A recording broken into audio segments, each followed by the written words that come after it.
Hey guys, okay, so today I'm going to a breathwork class, and this is my second time going to a breathwork class. The first one I went to, and it's with the same breathwork coach, I did not know what to expect. I walked in and I've heard a little bit about breathwork. I did like a few, I guess, videos in the past, but nothing quite as intense as this.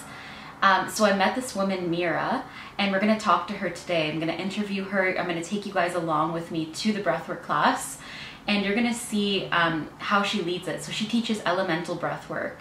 It actually has you breathe in the 5 different elements. It's really interesting. It's pretty intense. So for 1 hour straight, it's pretty deep breathing.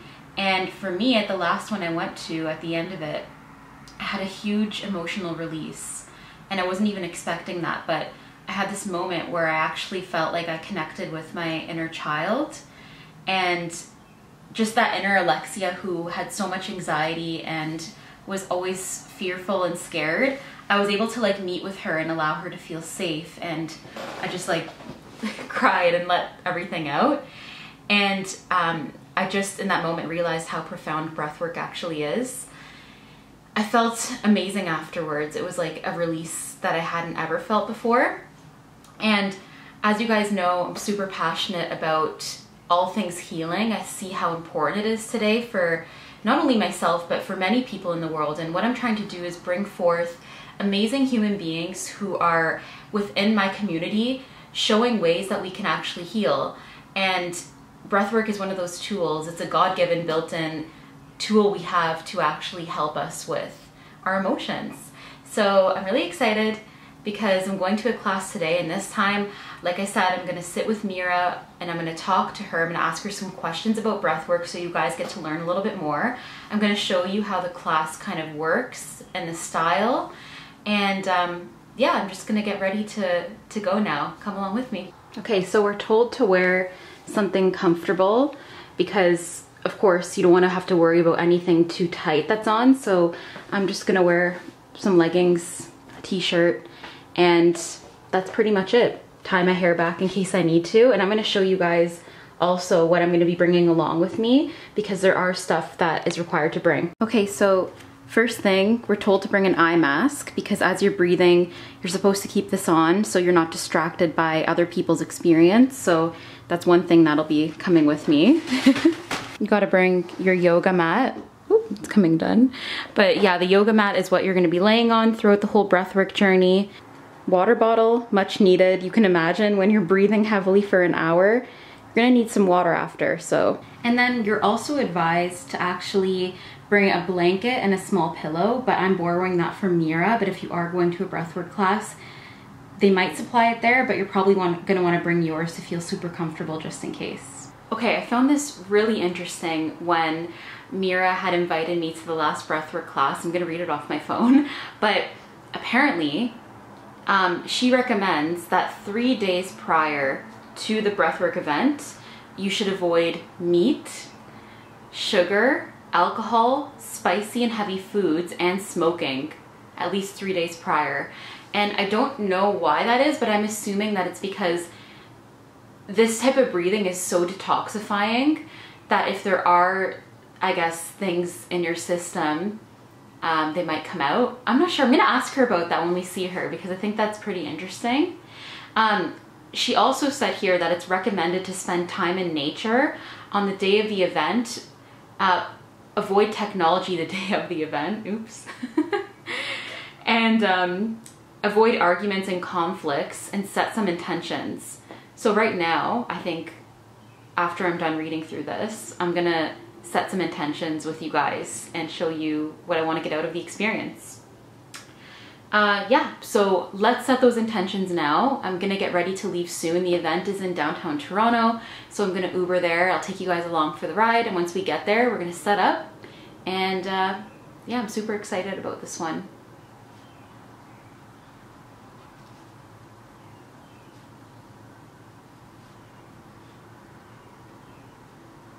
Okay, so wrote out my intentions. Oops, that's good. I'm gonna read them to you guys.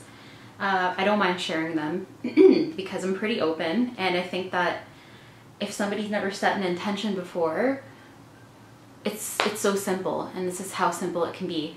So I wrote 3 intentions down that I want to get out of today's breathwork class that really resonate right now with what I'm going through.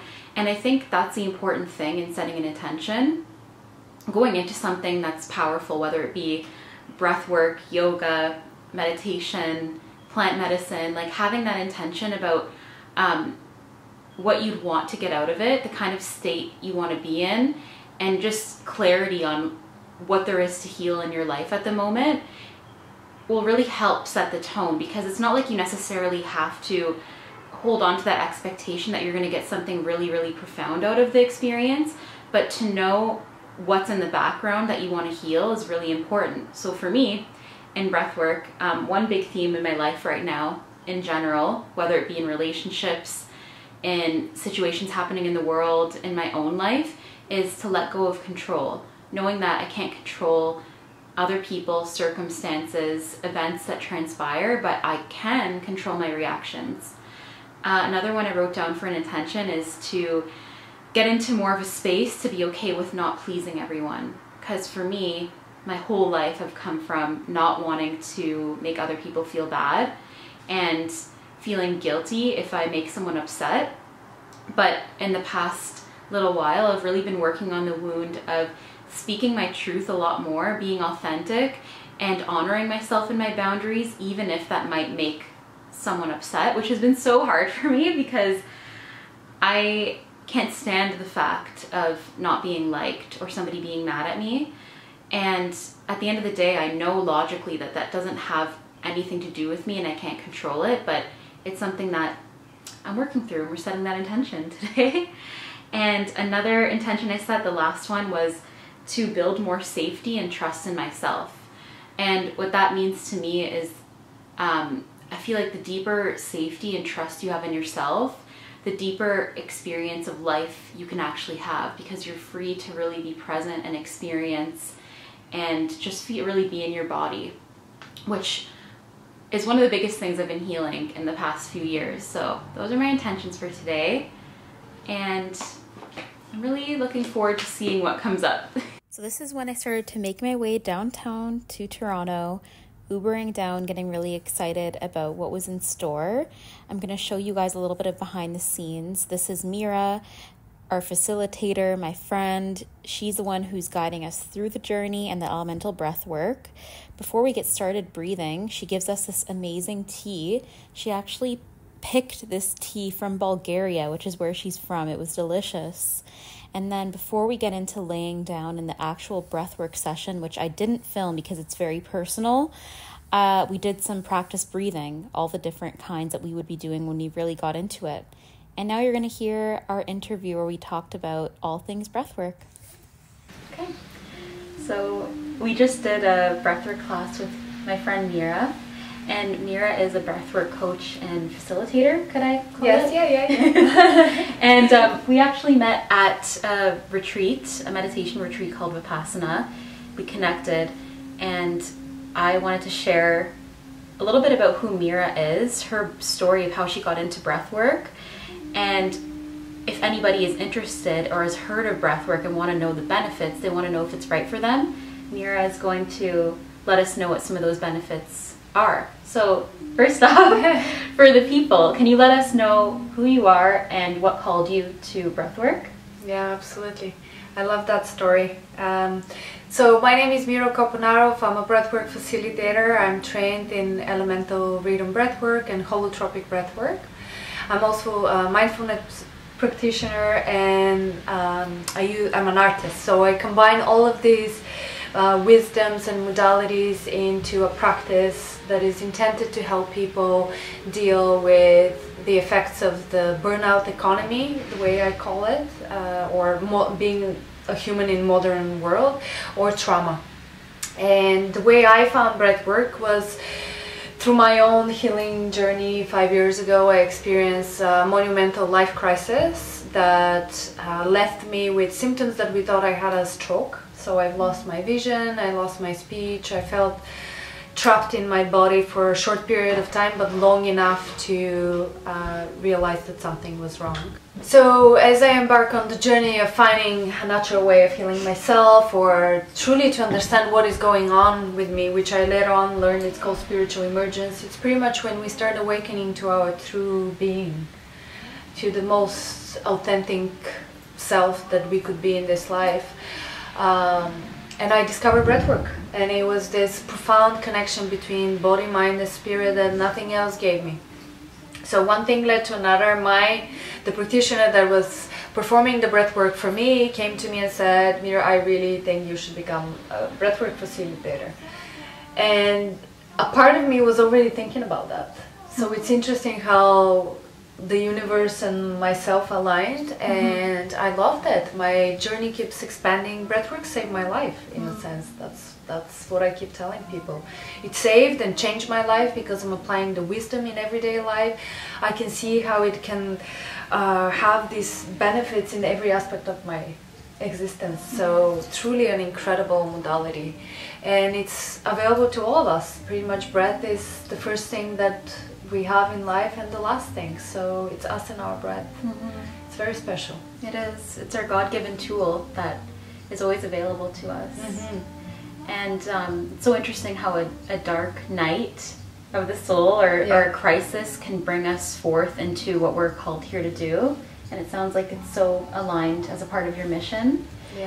For those who don't know what breathwork is, I mean, you already kind of went into it, but if they've been curious about it, when is the right time for them to try this out, and what would the benefits be for somebody who wants to try breathwork? I usually say, if something came on your path, like right now you're watching this video, this means that's a sign for you. Nothing in this life is by fluke. Everything has its universal wisdom. So people that are experiencing anxiety, stress, any type of physical illness, chronic pain, anything that is derailing you from your most authentic self is a sign that you can try breathwork, because you're in full control. So when we perform breathwork, so as I said, I do two types of breathwork. The ones that we've done with you, which is elemental rhythm breathwork, it's very accessible in a day-to-day scenario. So you can come for 2 hours. There's some before and after that I highly recommend it, people to follow the instructions. But you can do it in your busy week, as long as you set up some time for it. So breathwork is available to anybody at any time. And it could truly help whatever you need to heal and tap into whatever challenges that you have. It's right for you. It's one of those modalities that, for example, cold plunge became very popular, and it has so many benefits, but it's not for everybody. If you ask your acupuncturist, my acupuncturist, for example, said absolutely no more cold plunge for you. I was like, but I love cold plunge, I can sit for 5 minutes. And she's like, yeah, that's a problem. Oh my gosh. So unlike other modalities, breathwork is truly, there's no side effects, and anybody can do it because we all can breathe. As long as you can breathe, that's an option. I've done breathworks with there was a gentleman who had half of one of his lungs, half of one. Really? And he was breathing so intense and so deep, like all of us. One of the holotropic breathwork facilitators that I know, she had a surgery, half of her lung was removed. She breathes. Wow. So breathwork is truly for everyone. Wow. I didn't know that was possible. Me neither. It is, and it also shows you the perseverance of people, the human nature, that we are more than what we think we are, right? Because the thinking is the problem. Yeah, absolutely. And that was the thing that I expressed to you earlier on after my session, was I felt so much resistance at one point, because it's not always an easy journey to go deep into the breath.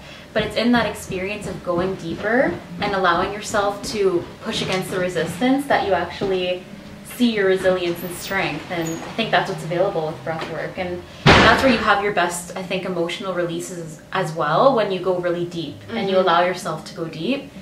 And I think just as important it is to do breathwork, the facilitator like you, it's so important to hold that space and make people feel safe, which you're really good at. I think for people who want to try it for the first time, would you recommend, if they wanted to go deep, that they have a facilitator, or can they do this on their own? Look, it's like everything else. You can watch a cooking show and enjoy the food on the screen, or you can roll up your sleeves and go cook and enjoy the food in your kitchen. Being in an environment that is facilitated and there's somebody who is trained to hold space, to react to what is happening, is definitely a more recommended approach. Not because I'm a breathwork facilitator, because I know and I will recommend that. And you also have to be mindful of who is your facilitator. It's beautiful that we have an awakening, and a lot of people are striving to find healing and connection, but don't forget, this also could be a business. So mindfulness, self-help is a massive part of our industry, and I always stress to people, have a conversation with your facilitator. As you know, I offer before and after, like I extend my time for people to feel safe to coming and doing the work with me. I prepare before my breathworks, before my retreats. I do extensive fasts with meditation to make sure that when I show up for people, I am only a channel. That it's safe, that this part of me that the ego wants to control is sitting at the back, and I'm there for the people.